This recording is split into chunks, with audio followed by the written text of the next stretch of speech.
கொஞ்சம் காலதாமதம் ஆகிடுச்சு, அதுக்கு மன்னிப்பு கேட்டுக்கிறேன். என்னென்னா ஈரோட்லேருந்து வர்றதுனால கரெக்ட் டைம் புறப்பட முடியல, அங்கேயும் ஒரு ஃபங்க்ஷன். ஸோ அதை முடிச்சுட்டு வர்றதுக்கு டிலே ஆகிடுச்சு. So Sabareesh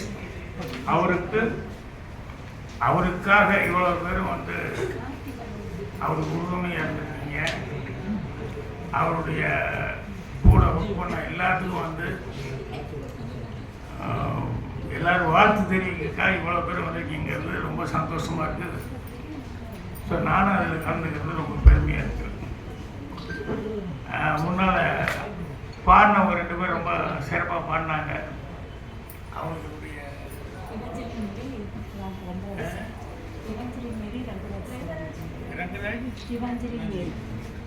Mary and Rangaraj அவங்க 2 பேரும் ரொம்ப சிறப்பாக பாடினாங்க. அந்த இதுவாக வச்சாங்களே மேரிக்கரை பூவாட்டு அவங்களுக்கும் என்னுடைய வாழ்த்துக்கள் தெரிவிச்சுக்கிறேன். இது வந்து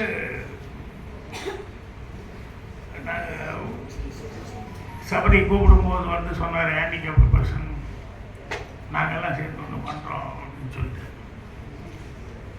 லைஃப்பில் ஹேண்டிகேப்டு பர்சன் அப்படின்னு சொல்லிட்டு கடவுளை தவிர்த்து எல்லாருமே ஹேண்டிகேப்டு பர்சன் தான்.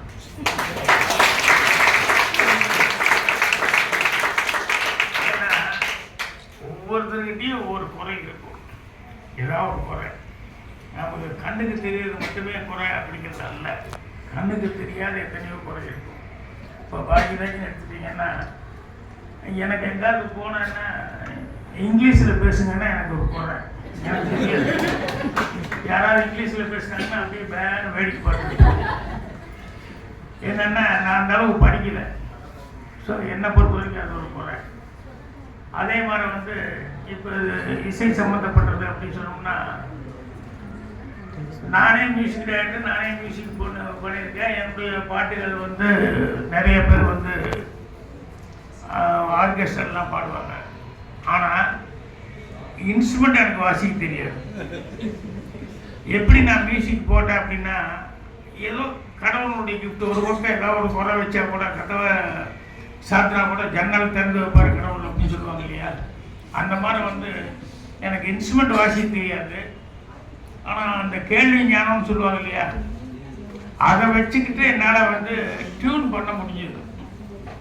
ஸோ நான் டியூன் ஹம் பண்ணுவேன்.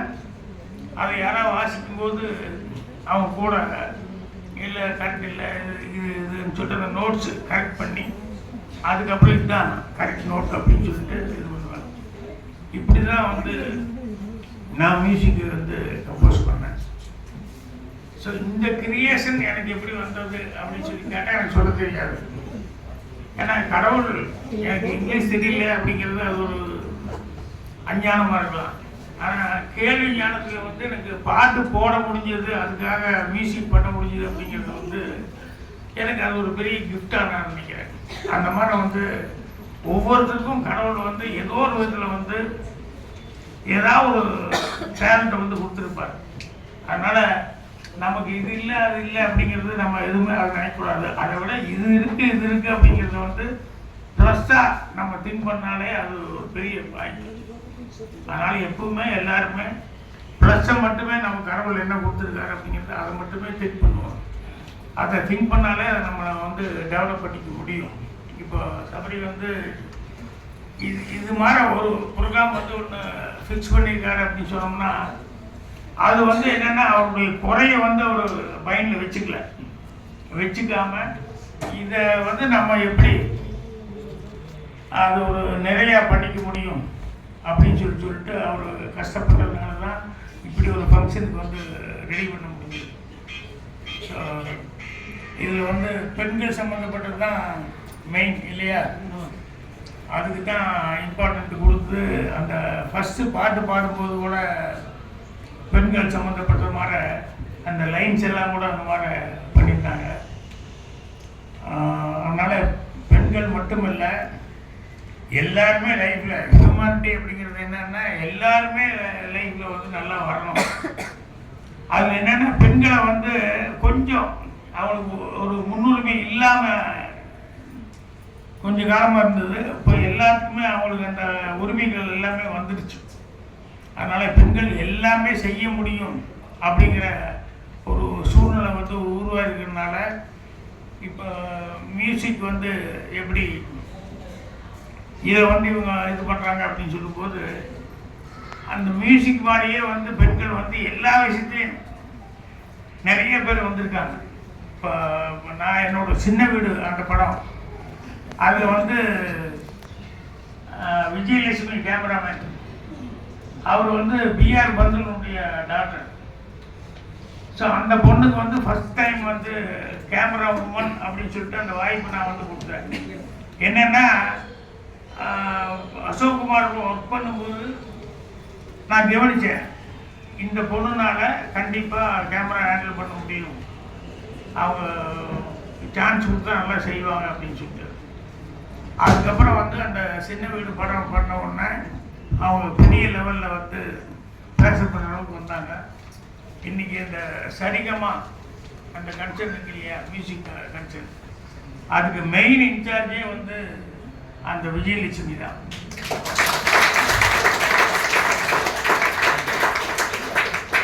ஸோ இன்னைக்கு நான் ஃபோன் பண்ணி பேசினா கூட சார் அப்படின்னு சொல்லிட்டு அந்த அளவுக்கு அவங்க வந்து லைஃப்பில் வந்து அவங்க அச்சீவ் பண்ணால் கூட அந்த ரெஸ்பெக்ட் அப்படிங்கிறது வந்து இது பண்ணாங்க.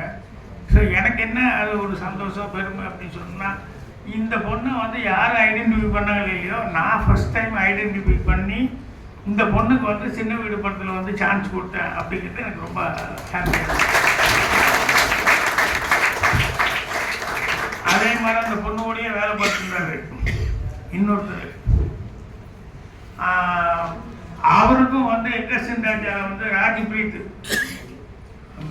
பஞ்சாபி, அவருக்கும் வந்து எங்கசின் ராஜா படத்துக்கு நான் வாய்ப்பு கொடுத்தேன். அவர் வந்து அந்த படம் பண்ணார். அதுக்கப்புறம் நிறைய படம் அவரும் ஒர்க் பண்ணார். ஸோ என்ன அப்படின்னா, அடுத்தவங்களுக்கு வந்து அந்த டேலண்ட் இருக்கிறத வந்து நம்ம ஃபீல் பண்ணி இவங்க நல்லா வருவாங்க அப்படின்னு சொல்லிட்டு அவங்க ஒரு வாய்ப்பு கொடுக்கறதுக்கு வந்து கடவுள் எனக்கு கொடுத்த கிஃப்டாக நான் நினைக்கிறேன். ஸோ அவங்க வந்தாங்கன்னா எப்போ வந்தாலும், இப்போ நான்னா பாக்யராஜ் அப்படின்னு சொல்லணும்னா எங்கள் டயத்து பேர் நான் எப்பவும் சொல்ல மாட்டேன். பட் அவரை எப்போ சொன்னாலும் என் பேர் கூடவே சேர்த்து சொல்லுவாங்க. என்ன சொன்னாலும் அவருடைய பேரையும் சேர்த்து சொல்லுவாங்க. என்னென்னா நான் அவருக்கு வந்து வாங்கி கொடுக்குற பெருமை அப்படிங்கிறது என்ன அப்படின்னா, நான் எவ்வளோ வளர்ந்தாலும் இவர் எங்கே வளர்ந்தாரு, எப்படி வளர்ந்தாரு, யாருக்கிட்ட படிச்சுக்கிட்டாரு அப்படின்னு சொல்லும்போது அவர் பேர் சொல்லி தான் என் குருநாதர் அப்படின்னு சொல்லிட்டு அவர் பேர் சொல்லி தான் சொல்லுவாங்க. ஸோ அது வந்து எனக்கு ரொம்ப பெருமையான விஷயம், அவரை பெருமைப்படுத்தக்கூடிய ஒரு விஷயம். அந்த மாதிரி சபரீஷ் வந்து இன்னைக்கு கோயம்புத்தூருக்கு ஒரு பெருமை வந்து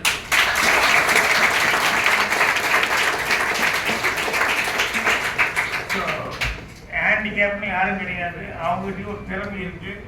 அந்த திறமையை நம்ம ஊக்குவிச்சோம்னா அவங்க பெரிய லெவலில் வருவாங்க அப்படிங்கிறதுக்கான ஒரு விதையை போட்டு அது இந்த அளவுக்கு வந்து ஒரு விழா வந்து இப்போ சிறப்பான முறையில் வந்திருக்கு. இப்போ அடுத்தபடியாக அடுத்த கட்டத்துக்கு போகிறதுக்காக ரெடி ஆகிட்டு இருக்காரு. ஸோ கண்டிப்பாக அதையும் சக்ஸஸ்ஃபுல்லாக அவர் இதே மாதிரி பண்ணுவார். இதே மாதிரி ஃபங்க்ஷன் வந்து நடக்கும். அதில் நானும் கலந்துக்கிட்டு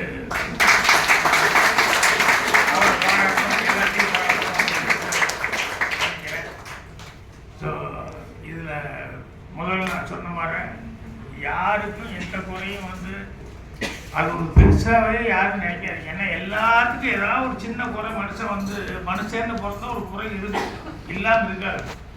ஆனால் அதை நம்ம பெருசாக எடுக்கக்கூடாது. நம்ம ஹேண்டிகேப்டு அப்படி இப்படி சொல்லி அப்படி நம்ம நினச்சிட்டாலே அது வீக்னஸ்ஸு. அதை நினைக்காம வந்து இல்லை நம்மக்கிட்ட இந்த குறை இல்லாமல் நிறைவாக வேறு ஏதாவது ஒன்று இருக்கும் அப்படின்னு சொல்லி நினச்சா தான் நம்ம லைஃப்பில் வந்து ஃபார்வர்டாக வர முடியும். நான் இங்கிலீஷ் முதல்ல சொன்னேன், இங்கிலீஷ் பேச முடியல அப்படிங்கிறது வந்து எனக்கு உண்மையிலேயே அது ஒரு எங்கேயாவது ஒரு ஃபங்க்ஷனுக்கு போகும்போது எனக்கு கொஞ்சம் மனசுக்கு கஷ்டமாக இருக்குது. ஆனால் சைனாவுக்கு போகும்போது சைனாவில் வந்து ஒரு கடையில் ஏதாவது பர்ச்சேஸ் பண்ணும்போது வீட்டில் தான் அவங்க தான் பர்ச்சேஸ் பண்ணும்போது நம்ம சைடில் தான் இருந்துருப்போம். அவங்க ஏதோ வாங்கிட்டு இருப்பாங்க, அவங்க சம்மந்தப்பட்ட பொருள் ஏதோ வாங்கிட்டு இருப்பாங்க, நம்ம சைடில் இருந்துருப்போம். திடீர்னு இங்கிலீஷில் வந்து அவங்க ஏதோ கேட்பாங்க. அந்த கவுண்டரில் இருக்கிற அந்த லேடிக்கு அந்த பொண்ணுக்கு ஒன்றும் தெரியாது. அவ உடனே ஏதோ ஒரு பேர் சொல்லுவா, ஏதோ ஒன்று கூப்பிடுவா. 50 பேர் இருக்காங்க. 50 பேருக்கு எப்பயோ லாஸ்ட் இருந்து ஒரு ஆள் வந்து அப்படிம்பாங்க. இவ சொல்லுவா, இங்கிலீஷில் பேசுகிறாங்க எனக்கு தெரியல அப்படின்னு. அவள் கொஞ்சம் பிஸியாக இருக்கேன், கொஞ்சம் வெயிட் பண்ணுங்க அப்படின்பா. அதுக்கப்புறம் வந்து இந்த பக்கம் கூப்பிடுவா. இந்த பக்கம் அதே மாதிரி அந்த லாஸ்ட் இருந்து ஒரு பொண்ணு வந்து என்ன அப்படின்பா, இங்கிலீஷில் பேசிட்டு இருக்காங்க, கொஞ்சம் வெயிட் பண்ண கஷ்டப்பட்டுருக்காங்க. இப்படி கொஞ்ச நேரம் வெயிட் பண்ணி கடைசியில் வந்து யாரோ ஒருத்தர் வருவாங்க. 50 பேர் இருக்கிற கஸ்டமர், 50 பேர் அட்டன் பண்ணுறது இருக்காங்க இல்லையா, அதில் வந்து ஒரு 3 பேர் 4 பேருக்கு மட்டும்தான் இங்கிலீஷ் தெரியும், வேறு யாருக்குமே தெரியும்.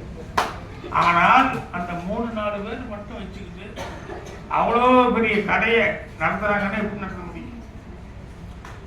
ஸோ அந்த லாங்குவேஜுங்கிறது அது பெரிய ப்ராப்ளமே இல்லை. ஏன்னா அந்த ஊரில் வந்து அவன் லாங்குவேஜுக்கு வந்து ப்ரிஃபரன்ஸ் கொடுத்ததுனால தான் இன்றைக்கி நம்ம ராக்கெட் விடுறோம் அப்படின்னு சொன்னோம்னா அவனும் ராக்கெட் விட்டுருக்கான், சைனாக்காரன். ஸோ அவன் ஊரில் இங்கிலீஷ் வந்து கற்றுக்கலாங்கிறது ஒரு பெரிய குறையே இல்லை அவனுக்கு. நம்ம லாங்குவேஜ் தெரியுமா, அது போதும், இதுலேயும் எல்லாமே கொடுப்போம் அப்படின்னு சொல்லிட்டு அவன் இது பண்ணதுனால இன்றைக்கி சைனாக்காரனும் வந்து அந்த லெவலில் வந்து இருந்துட்டு இருக்கான். அதனால நமக்கு வந்து இது தெரியல அப்படிங்கிறதுனால நமக்கு என்ன தேவையோ அது தெரிஞ்சுட்டாலே போதும். அதே மாதிரி வந்து இவருக்கு மியூசிக் தெரிஞ்சிருக்கு அப்படிங்கிறது இது ஒரு பெரிய சமாச்சாரம். இது எல்லாத்துக்கும் வரக்கூடியது அல்ல. ஏன்னா நாம் மியூசிஷியன்ஸ் எல்லாத்திட்டையும் பழகிட்டு இருக்கோம். நிறைய பேருக்கு வந்து நல்லா வாசிக்க தெரியும், தலைகளாக கீபோர்டு வாசிப்பாங்க. ஆனால் அவங்களே வந்து நம்ம ஏதாவது ஒன்று சொல்லி இதை வாசி அப்படின்னா கஷ்டப்படுவாங்க. ஏன்னா அது பிடிக்கிறது அவங்களுக்கு கஷ்டம். அவங்க பழகிறது வந்து வாசிக்க முடியும், நம்ம சொல்கிறத வாசின்னா கஷ்டப்படுவாங்க. அதே மாதிரி ரீரிகார்டிங்கெல்லாம் வாசிக்கும் போது பண்ணுறீங்கன்னு சொன்னால் இவ்வளோ வாசிக்க தெரியுது, கிரியேஷனுங்கிறது ரொம்ப கம்மியாக இருக்குது. ஸோ இதெல்லாம் பார்க்கும்போது என்னென்னா கிரியேஷன் வேறு, ஒரு வித்தியை வந்து அதாவது இன்ஸ்ட்ருமெண்ட் வாசிக்கிறது வேறு அப்படிங்கிறது வந்து எனக்கு அந்த வேரியேஷன்லாம் தெரிஞ்சுது. ஸோ இவர் வந்து வாசிக்க கற்றுக்கிறதுங்கிறது சாதாரண விஷயம்தான். ஆனால் வாசிக்கிறது மட்டும் இல்லாமல் டியூன் கம்போஸ் பண்ணுறது அப்படிங்கிறது அது ஒரு பெரிய கிரியேஷன். அது மாதிரி இங்கே வந்து பாட வந்தாங்க இல்லையா, அவங்களும் வந்து என்னென்னா பாடுறதுக்கு ஒரு பெரிய டேலண்டான ஒரு சமாச்சாரம். ஸோ எல்லாத்துட்டையும் நம்ம பழகிட்டு இருக்கும்போது எல்லாமே நமக்கு தெரியுது, இவங்ககிட்ட என்ன டேலண்ட் இருக்குது, அவங்ககிட்ட என்ன டேலண்ட் இருக்குது. அதனால் ஒவ்வொருத்தருடையும் எந்த குறை இருக்குது அப்படின்னு நம்ம நினைக்கிறத விட நம்மகிட்ட நிறைய என்ன விஷயங்கள் இருக்குது அப்படிங்கிறத நம்ம கண்டுபிடிச்சிட்டு அதை நம்ம டெவலப் பண்ணோம்னா நம்மளும் எல்லாத்துக்கும் ஈக்குவல் அப்படிங்கிற லெவலுக்கு வந்து வர முடியும். அதனால் இன்றைக்கி சபரியும் வந்து அந்த லெவலுக்கு வந்திருக்காரு. அதனால நீங்கள் இத்தனை பேர் வந்து அவரை வந்து பாராட்டுறவங்க வந்திருக்கீங்க. ஸோ இன்றைக்கும் அவர் வந்து மேலும் மேலும் வந்து இப்போ இன்றைக்கி இந்த ஃபங்க்ஷன் பண்ணியிருக்காரு இல்லையா, இது மாதிரி வந்து நிறைய ஃபங்க்ஷன் பண்ணுற அளவுக்கு அவருடைய கிரியேஷன் டெவலப் ஆகணும், அவர் அந்த அளவுக்கு வளரணும் அப்படின்னு சொல்லிட்டு என்னுடைய வாழ்க்கையில் வந்து இங்கே வாழ்க்கை வந்தவங்க ஒரு சில பேர்லாம் எழுந்திரிச்சு போயிட்டாங்க. அவங்களால டைம் டாக்டர்னு நினைக்கிறேன் இல்லையா, அதனால் வந்து அவனால் அதெல்லாம் விட்டுட்டு அவ்வளோ நேரம் வெயிட் பண்ணுறதுங்கிறது பெரிய சமாச்சாரம். ஸோ அவங்களுக்கு உங்களுக்கு நீங்களும் எல்லாத்தையும் இன்வைட் பண்ணிட்டு இருந்துருக்கீங்க இல்லையா. ஸோ எல்லாத்துக்குமே என்னுடைய மனமார்ந்த நன்றி தெரிவிச்சுக்கிறேன். நான் வந்து ரூம் போயிட்டு வந்தால் டிலே ஆகிரும் அப்படின்னு சொல்லிட்டு தான் நான் நேராக எப்படி ஒடியாட்டேன். ஸோ எல்லாத்தையும் ஸோ இவ்வளோ பேர் வந்து நீங்கள் வந்து பாராட்டுறது